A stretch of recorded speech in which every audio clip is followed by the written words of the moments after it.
Welcome to MR భక్తి TV. నేను మీ నవీన్.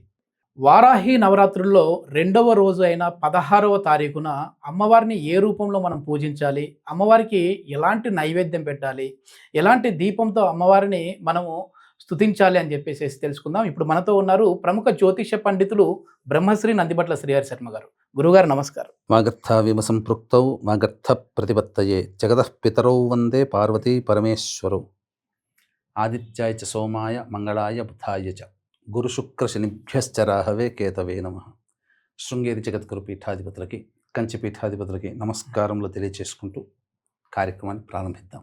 గురుగారు, వారాహి నవరాత్రుల్లో మొదటి రోజు గురించి అయితే మీరు వివరించారు. రెండవ రోజు అమ్మవారిని ఏ రూపంలో మనము స్తుతించాలి, ఏ రూపంలో పూజ చేయాలి గురుజీ? నిన్నటి రోజున అనగా మొదటి రోజున ఉన్మత్త వారాహి రూపంలో మరియు సాధారణంగా లలిత అమ్మవారి రూపంలో కొలుచుకుంటే ఇంద్రాణి రూపంలో కొలుచుకున్నారు గురుజీ. ఇప్పుడు మన వీక్షించేటువంటి ఎంఆర్ భక్తి ప్రేక్షకులు ఈ రెండవ రోజు అమ్మవారిని బృహత్ వారాహి రూపంలో వారాహి నవరాత్రులు చేసుకునే సందర్భంగా చేసుకోవచ్చు.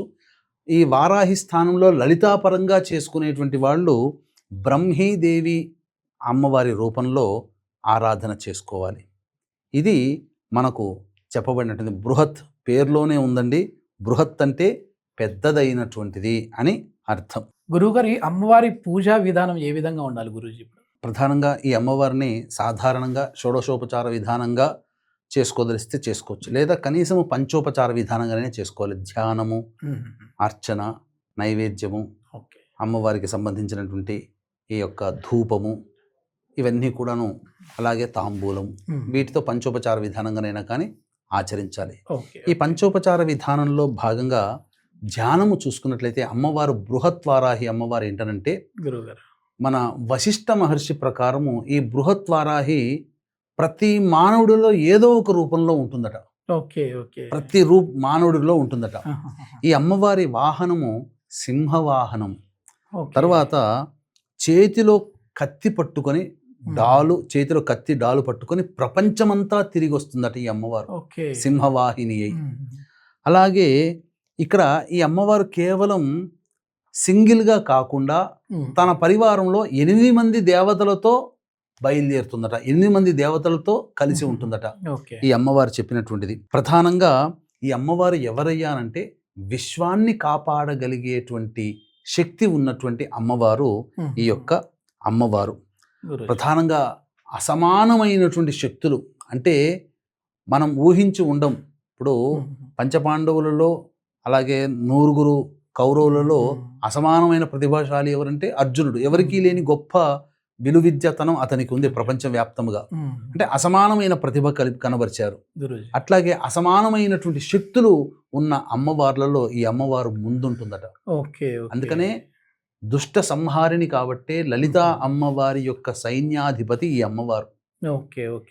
ఈ వారాహి అమ్మవారు 1000 వరాహములు రథచక్రాన్ని లాగుతూ ఉండగా అమ్మవారు సంహారం చేసిందట. ఈ అమ్మవారి రథసారథి పేరు స్తంభిని దేవి. అంటే ఈ అమ్మవారు వస్తుందంటే మొత్తం అంతా స్తంభింపబోతుంది, అంటే ఎక్కడివి అక్కడ ఆగిపోతాయి అని అర్థం. నైవేద్యము ప్రధానంగా ఏం నైవేద్యం పెడితే అమ్మవారు సంతోషిస్తారు? ప్రధానంగా రెండవ రోజైనటువంటి బృహత్ వారాహి అమ్మవారికి సంబంధించి కట్టె పొంగలి, పులిహోర, ఇవి నైవేద్యంగా పెట్టాలి ప్రధానంగా. ఇక విశేషంగా దీనితో పాటు అమ్మవారికి ఇష్టమైనటువంటివి బెల్లం పానకము, విప్ప పూలు, పనస పండు, దానిమ్మ పండు, అలాగే ఈ యొక్క సంబంధించినటువంటి చిలకడ దుంప, ఇవన్నీ కూడా కంద, ఇవన్నీ కూడా అమ్మవారికి నైవేద్యంగా పెట్టాలి నాయన. ఓకే గురుజీ. ప్రధానంగా ఈ అమ్మవారిని రెండవ రోజు ఏ పుష్పాలతో పూజించాలి గురుజీ? అమ్మవారిని ప్రధానంగా నీలిరంగు చామంతి పుష్పాలు, నీలిరంగు శంకు పుష్పాలు, నల్ల కలువ పుష్పాలు, అలాగే ఎర్ర గులాబీ పుష్పాలు. అంటే ఏంటి, నాటు గులాబీ పుష్పాలు, పన్నీరు పుష్పాలు అంటారు కదా, పన్నీరు వస్తుంది. అటువంటి పుష్పాలతో అమ్మవారిని అర్చిస్తే చాలా ప్రసన్నురాలవుతుందట. కాబట్టి అందరూ కూడా అమ్మవారి యొక్క ఆరాధన చేసి తరించుకోండి.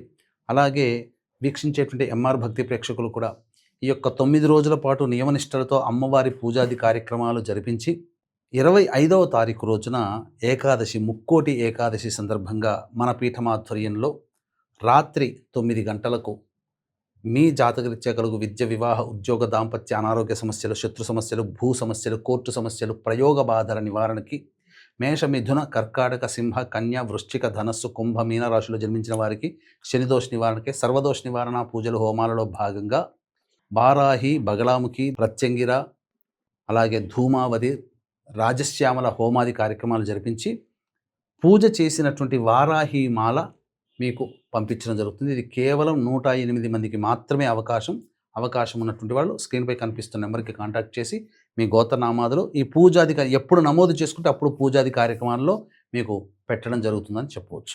గురువుగారు, వారాహి అమ్మవారికి ధూపం అంటే చాలా ఇష్టము. సో ఏ ద్రవ్యాలతో ధూపం చేస్తే మనకు మంచి ఫలితాలు ఉంటాయి గురుజీ? వారాహి అమ్మవారికి అంటే ఏ అమ్మవారికి లేనటువంటి గొప్ప విశిష్టత ధూపము ఈ వారాహి అమ్మవారికి ఉంది.